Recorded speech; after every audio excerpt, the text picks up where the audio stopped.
far sideline, and he's got space in front of him. Touchdown, BG. What a way to start the season.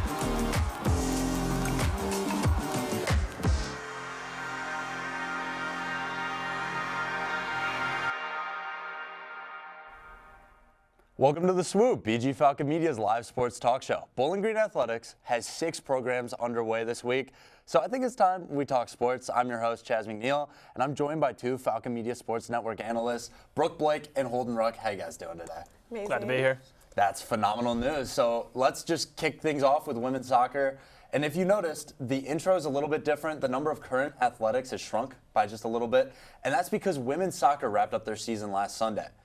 So women's soccer, under their first season with Chris Fox, it came to an end after falling 1-0 to the Ohio Bobcats in the first round of the MAC tournament. That was a big disappointment, but the team is building. The orange and brown will have a ton of stuff to build on for 2025. They had 2 All-American, or All-MAC, freshman players, Peyton O'Malley, Haley Wolf, and Bowling Green. They wrapped up the year 7-4, 4-4-3. That made them perfectly 500 on the year, both in conference and regular season, which is kind of difficult to do. So it's a big season for Falcon soccer. We got a whole breakdown for it. Let's just get into it. I'm going to kick it off. What is the number one note you guys took from women's soccer? Well, I think to me it stands out that they did make the tournament. You know, you have a new coach coming in, and there's going to be questions about the kind of system that coach implements and how the players that return are able to adapt to it. And while I don't think we have all the answers to those questions yet, I will say it is a positive note to look forward on that they were able to make the tournament under Fox in the first year. I also think it's like a positive outcome to looking forward to like years in the future and stuff under Chris Fox. And we have like really good players coming up. And I actually interviewed Lexi Zerwin and Isabel Gilmore about a month ago, just talking about the future of their team. And they both mentioned Taylor Green as one of the future leaders of this team. But then you also have freshman goalkeeper Peyton O'Malley, who played amazing. So I think there's a lot of future leaders, and I see a good future for the team. Let's talk about that for a second, because Lexi Zerwin leaving the team is honestly going to be huge. She's graduating. She was really the heart and soul of that Falcon team, and it's going to be a really big heartbreak to have her leave. But the fact that you have 2 All-MAC freshman players, All-MAC second team out of sophomore Emmy Butera, is also really big. Yeah, and losing players like that is definitely hard. I mean, Isabel Gilmore, she played in every single game except for 12 minutes. So losing a player like her, the captain, and Lexi is hard. But then, like you said, the upcoming players are also really good. And I think it's worth noting, too, the kinds of positional roles that those up-and-coming players fill. A defender and a goalkeeper. Notably, Chris Fox's system is a lot about possession and making sure that the team holds onto the ball after gaining a lead or finding their shots where they can. And so having that young strength on the defensive end of the ball is very crucial to that kind of strategy. 100%. And, you know, you talked about the goalkeeper. Let's get into that for a second, because Peyton O'Malley, freshman, All-MAC freshman team, as a goalkeeper, a goalie, whatever you want to call it, is huge. She came in for an injured player and then since then really took over. She started 9 games when she was needed, all 9 that she was called upon. Absolutely huge for them. You've got a big defensive piece stuck in Bowling Green for the foreseeable future, and it's going to help Chris Fox when he develops this team, gets his players, new players coming in. This system's going to absolutely explode, I believe. And I think there were probably a lot of question marks when Madison Vukas, the other goalkeeper, initially went down, but it seems that O'Malley's been able to pretty handily answer all those as the season came to a close.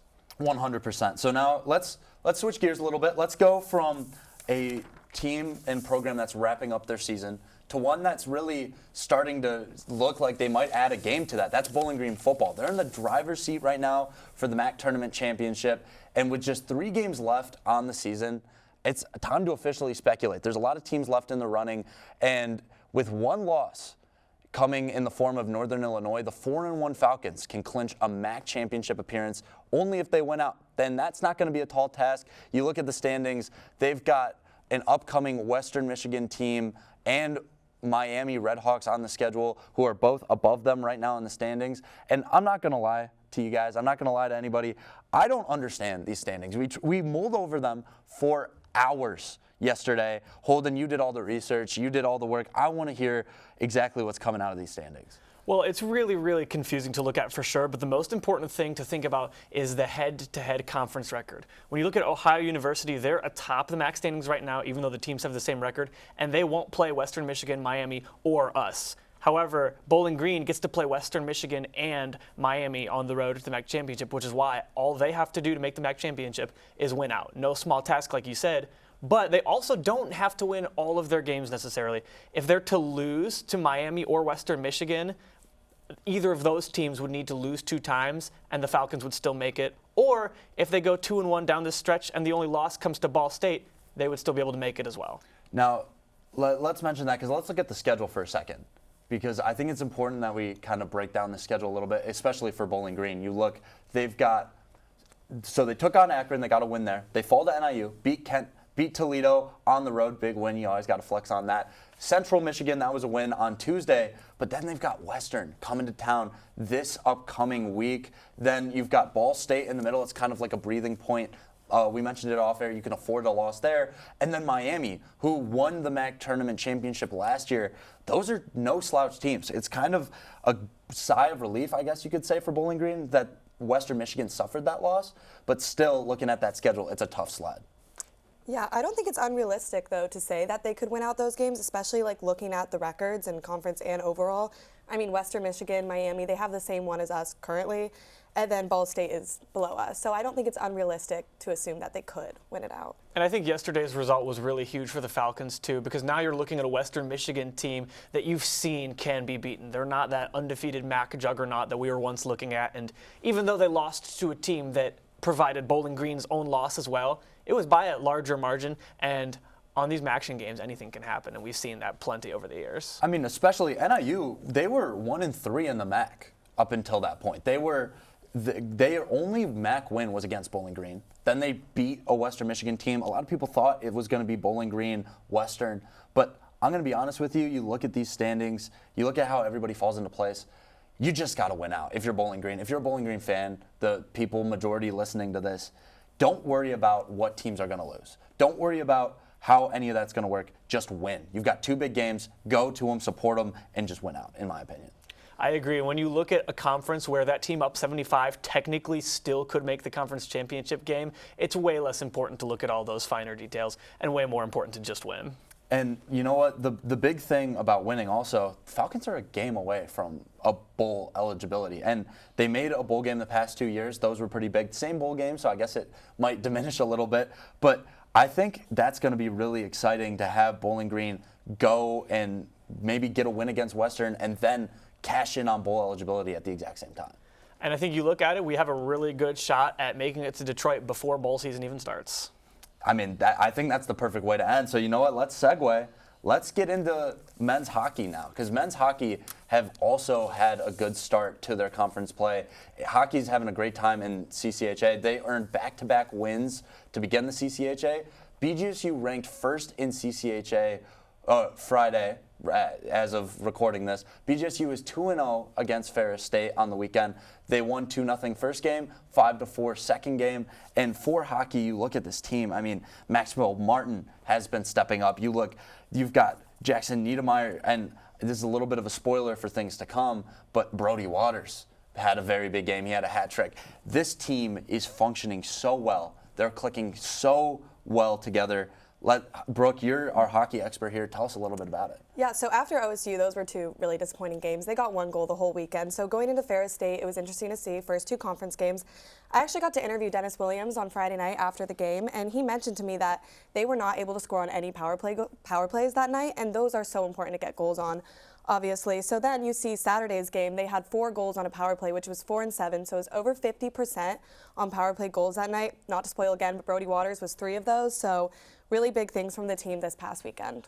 And I think it's really, really inspiring and confidence for the team to immediately build upon those areas where you know you had some kind of weakness. As you said, it's so crucial to capitalize on those mismatched opportunities on the power play. And, clearly Willie got through to the team, and, well, I think the results spoke for themselves. I mean, it's a really big deal to bring Willie in here. I mean, he's got so many accolades. And the fact that Bowling Green, Derek Vandermeer, athletic director, was able to recruit this guy, bring him in, now he's starting to win games in the CCHA. They had 2 tough games against Ohio State before this. But in all honesty, this team has the wheels, or the skates, if you will, to really go make a run. Yeah, and another player I want to point out is Cole Moore. They had a shutout on Friday's game, and he's just been doing amazing as a goalie these past few games. I mean, he had 28 saves on Friday's game, 29 on Saturday, so really good stuff from him. I think it's something that doesn't almost get enough appreciation is just how good he's playing, even despite, there's a multitude of good defensemen in front of him, but Cole Moore really, it's kind of hard to say much more about him. Brooke, I'm going to ask you this because I know you know hockey very well. Do you think the bye week that they have currently is going to cost Bowling Green at all? Will it stop this momentum?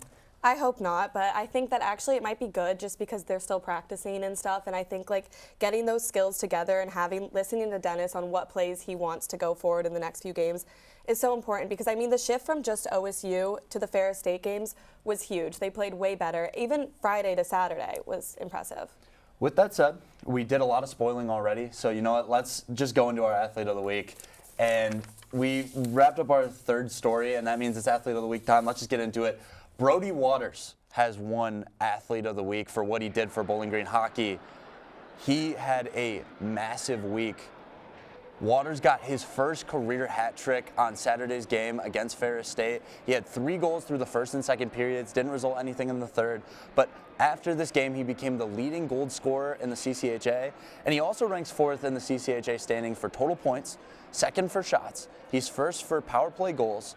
And this massive performance actually puts Waters tied for 2nd in the country for goals with 6. That's 2nd in the entire nation. So if you want to read more about Brody Waters, about how good he did, you can check out the BG newspaper on bgfalconmedia.com and at many locations on and off campus around Bowling Green. So you know what? It's my favorite time. You guys know this. I love this part. It's Athlete of the Week time. There's a lot of good choices, and I'm just going to rip into mine because you guys stole my ideas. I'm going to be honest. Give me Amy Velasco. She's the senior guard. I think she's going to have a massive game this week.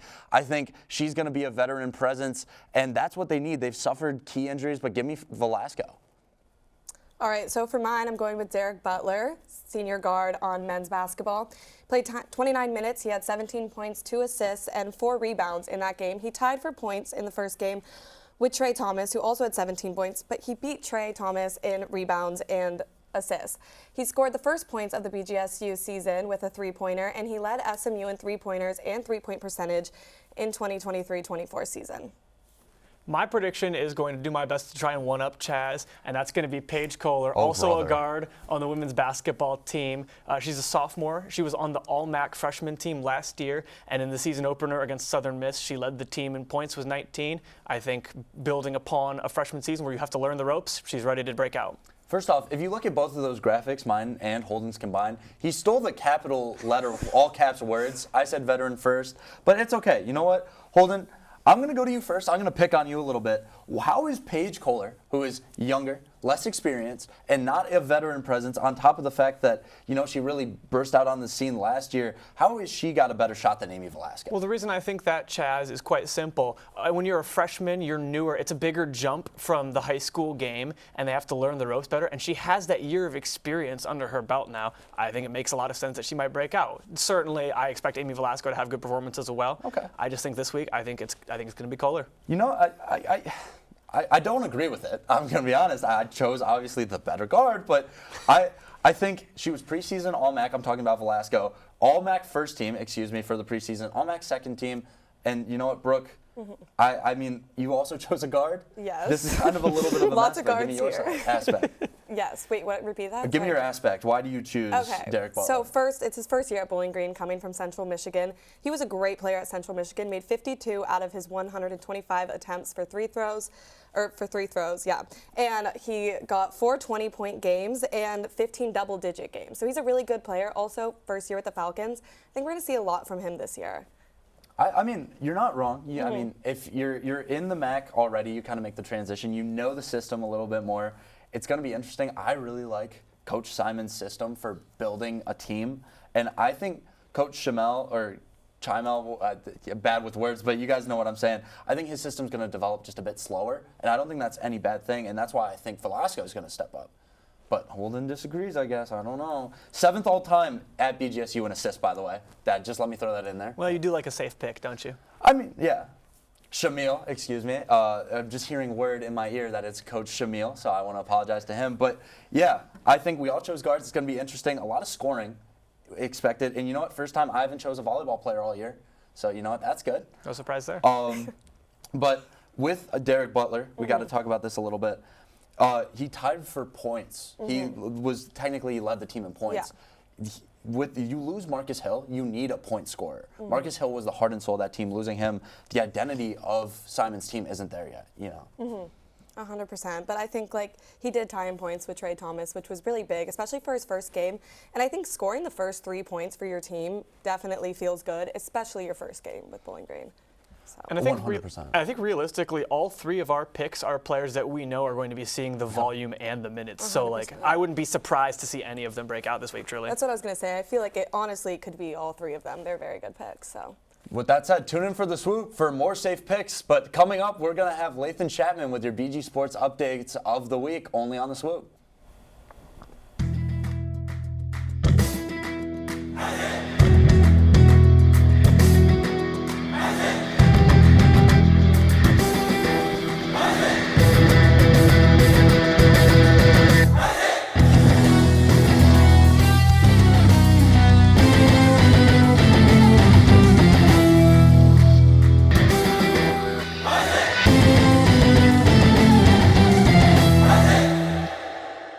Reporting for the Swoop, I'm Lathan Chapman. Looking at Missouri Valley Conference play with men's soccer, the Orange and Brown took on the nationally ranked Western Michigan Broncos last Friday at Cochran Stadium. Bowling Green defeated the Broncos 3-0 for the first time in exactly a decade. The offense was on fire with 3 different Falcons recording a goal. Senior middle Alberto Anaya sparked the scoring in the 33rd minute. Later in the match, junior forward Trace Terry would score his 11th goal of the year, further extending the lead. Sophomore Bennett Painter delivered the dagger with 3 minutes left to put the match out of reach. Tackling football now, the Falcons took a trip up to Mount Pleasant to take on the Central Michigan Chippewas. The weather was not in any team's favor, with the rain downpouring and the winds blowing up to 17 miles an hour. Bowling Green's offense struggled to put the ball in the end zone, so junior kicker Zach Long used his leg to hit 3 field goals, putting the Falcons up 9-0 with just 2 minutes remaining in the second quarter. The Chippewas managed to put together a 2-minute drill, driving down the field and scoring a 1-yard touchdown with just 31 seconds left in the quarter. 3 minutes into the second half, BGSU forced a fumble and recovered it, giving the Orange and Brown the ball in Chippewa territory. Senior quarterback Connor Bazelak found senior tight end Levi Gazaric in the back of the end zone to extend the lead 16-7. In the fourth quarter, with just 6 minutes left to play, senior running back Jason Peterson sealed the deal with a 1-yard touchdown run, handing the Chippewas their 4th Mid-American Conference loss. BG is now 5-4 on the season with a record of 4-1 in the MAC. Bowling Green will host Western Michigan Broncos next Tuesday at 7 p.m. The women's soccer took a trip up to Athens last Sunday to take on the Ohio Bobcats in the first round of the Mid-American Conference tournament.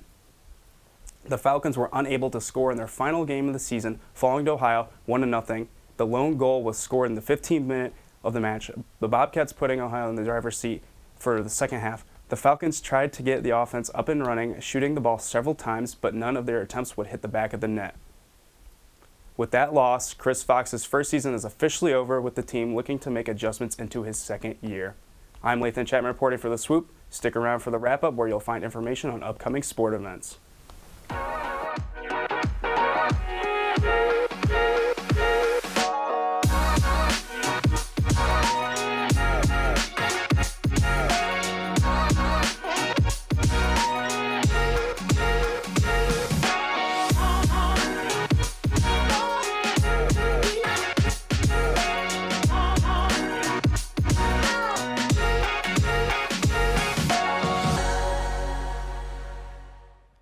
Welcome back to the wrap-up, where we update you on sports happening in the next week. So let's just take a look at the schedule here. Women's swim will start off the week Friday, November 8th at home against Hillsdale College.